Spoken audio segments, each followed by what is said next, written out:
So I just want to quickly put this out there. I wasn't able to watch TennoCon on Saturday last week, or last week Saturday, or this. Yeah, it was last week Saturday. Fuck, time is so fucked up for me.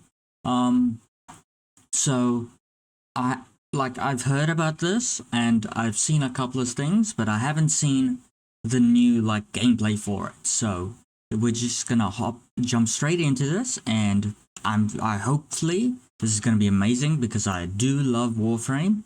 It is actually a very good game compared to what other people say. Yes, it takes time, but that doesn't matter. This is a brand new game as far as I understand it.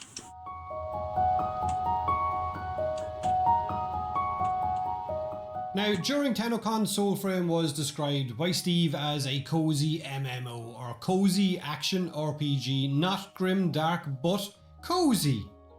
So here we are, cozily throwing a sharp object at someone. Isn't it nice?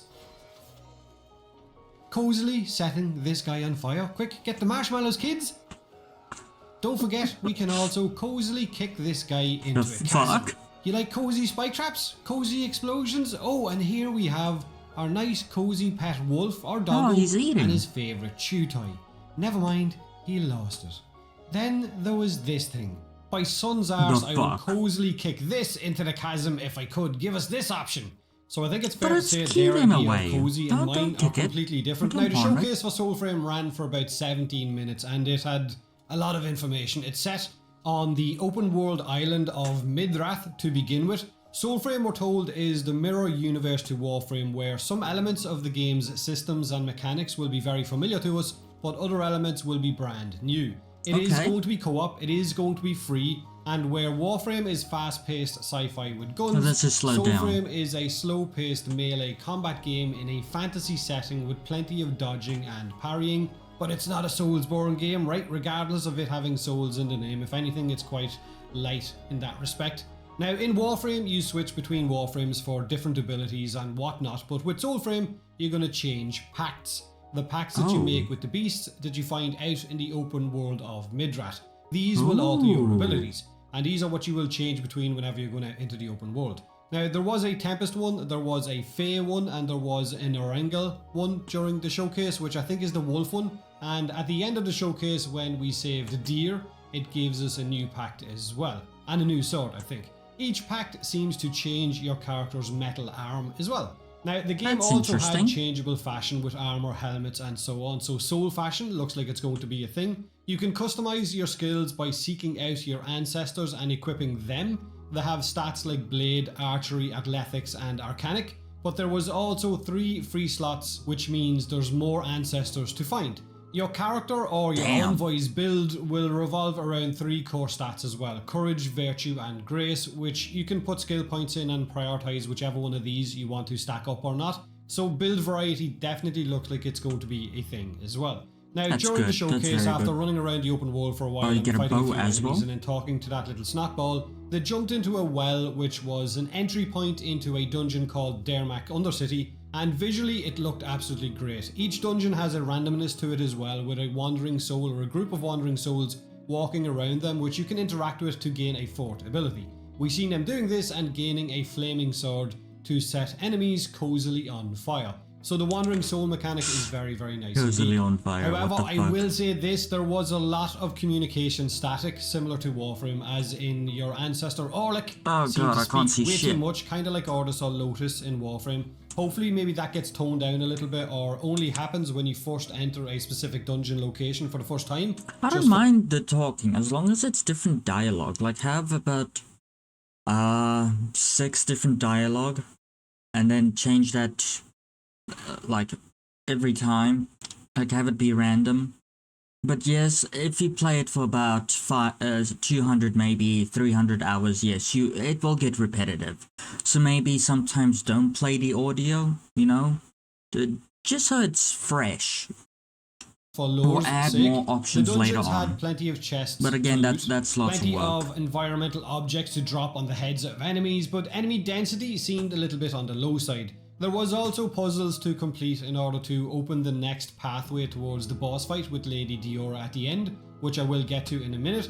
This is the Nightfold on the Silver Sea, a world between worlds, basically Soulframe's version of your Lisette in Warframe, your base if you will, and eventually it will be a bustling area or a bustling village full of your ancient ancestors as you find their souls out in No, the man, I don't want old people running around my camp taking my shit. No, I don't want that. open No. world of Midrath. I hope you can turn that so off. it will have plenty of NPCs around that tent, and I would assume probably vendors as well. Now, Midrath is a world I don't mind where the vendors, bad but I don't guys, want the old people running are around my stripping the world camp. of its natural resources Fucking and sending tell me the what to children do. to the floating castles in the sky. Here, the children are brainwashed and turned into soldiers to fight for the Ode, which would explain us returning the memories to Lady Diora after the fight at the end of that reveal, which had serious Demon Slayer vibes to it.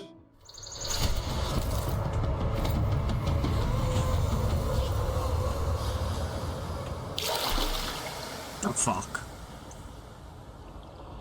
Oh, look at that owl statues, that's nice.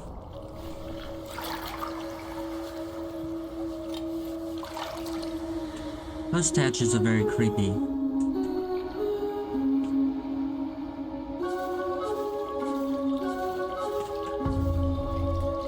Well, that's interesting.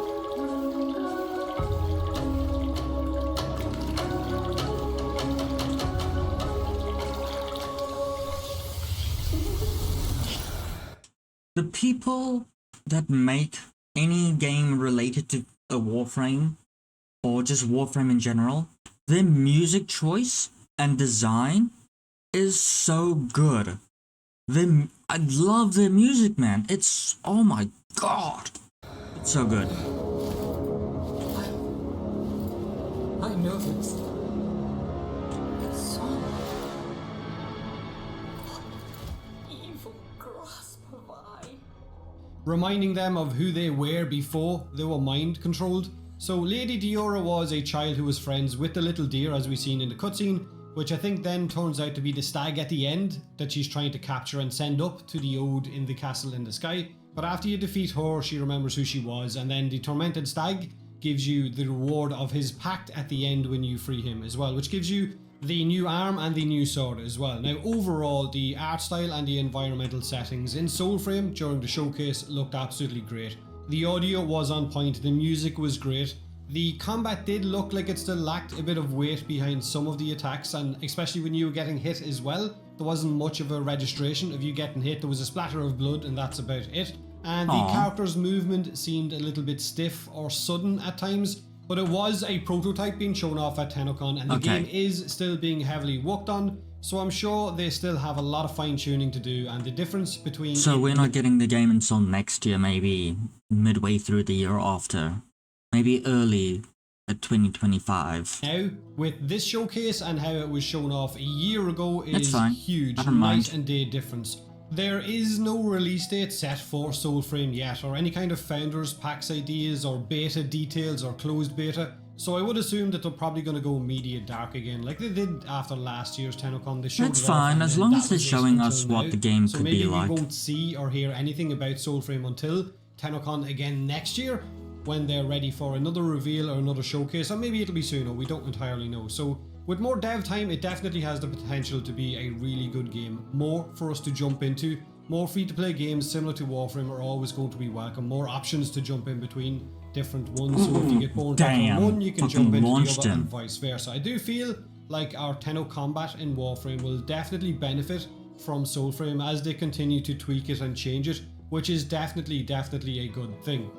Look at him, he kind of has a charm to him. You're someone it's who good. is looking for a cozy action RPG where you can throw sharp objects at people in a cozy way, cozily set them on fire to get the marshmallows. Don't forget, you can kick them off the edge, you can get the spikes to drop on top of enemies you can call your as puppy well. in to have You a can tutorial. get your pet doggo to chew them in half. I mean, all of the things that you would associate with cozy gaming. Then let me know in the comment section below what you thought of the showcase for Soulframe. What you liked or what you didn't like, whether you think it's close to release or not, how cozy you think it is. Have a great day, have a great week, and as always, thanks for watching. Oh, is this the deer that he was talking about? Yeah, the torment stag. Torment.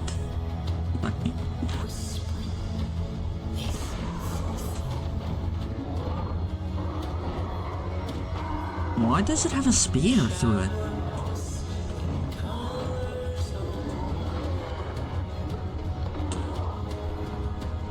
Oh god.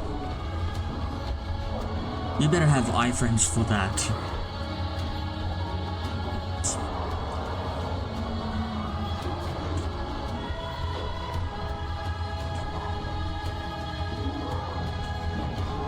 Damn. The spear. Go for the spear.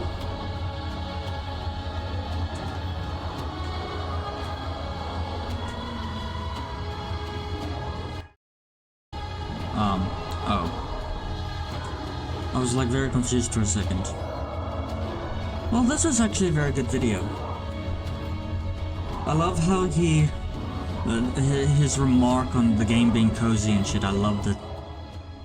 So, let me know what you guys think. I honestly think this is gonna be a very good game. It's free to play, so no one's gonna really care much unless you spend money in the game, but fuck, I forgot who the company's name.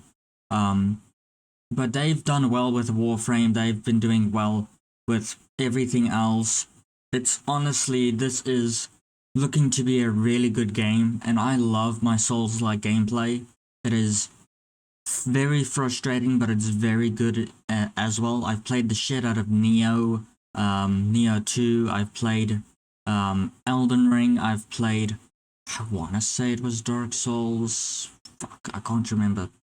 But I played one of the Dark Souls, so I love Dark Souls, Souls-like gameplay very much. And yes, I honestly think this is going to be a very good game. Let me know what you guys think. And with that, this is the end.